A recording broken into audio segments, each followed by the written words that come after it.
एका घनदाट झाडीत वसलेल्या सुवर्णपूर नावाच्या गावात विनायक नावाचा एक तरुण चोर राहत होता. चोरी करणे हा त्याचा पिढीजात व्यवसाय नव्हता, पण गरिबीमुळे तो या वाटेला वळला होता. मात्र विनायकचे एक तत्व होते, चोरी करायची ती फक्त श्रीमंताची, आणि तीही त्याच्यावर संकट न आणता. कधी एकदा मध्यान्ह रात्र होते आणि मी दौलत सावकाराच्या घरी चोरीला जातो. असं झालंय.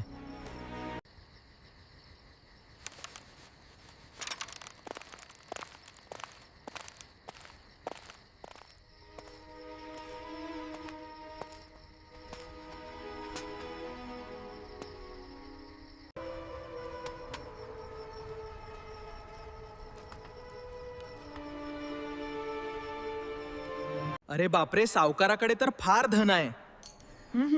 सर्व चोरून नेल तर मला कधीच चोरी करायला नको. अरे पण यामुळे सावकार भिकारी होईल, असे व्हायला नको. माझ्या आईच्या औषधासाठी आणि आमच्या आठवड्याभराच्या जेवणासाठी या फक्त 2 मोहरा घेतो आणि निघतो आता. विनायक 2 मोहरा घेऊन निघत असतो. तेवढ्यात त्याला कोणाचा तरी कण्हण्याचा आवाज येतो.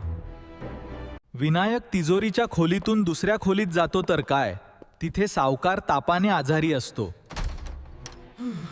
सावकार, मी आलोय, तुमची काळजी घेतो मी, तुम्ही झोपा.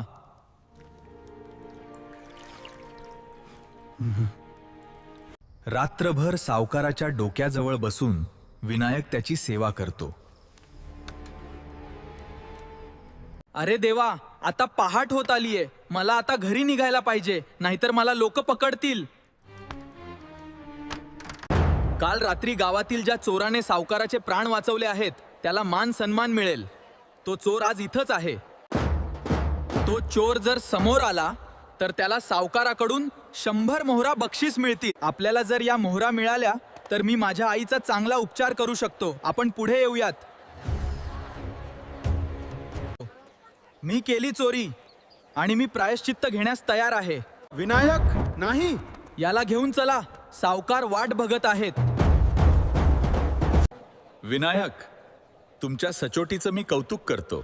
मला माफ करा सावकार, मला नोकरी काम धंदा नाही म्हणून मी गरजेपोटी चोऱ्या करतो, पण आजवर कोणाचे मोठे नुकसान नाही केले. मला सर्व कळाले विनायक. यापुढे तुला कधीच चोरी करायची वेळ येणार नाही. तू माझे काल प्राण वाचवलेस, आजपासून तू माझ्या सर्व व्यवहाराचा हिशोब ठेवशील. तुमचे उपकार मी कायम लक्षात ठेवेल सावकार.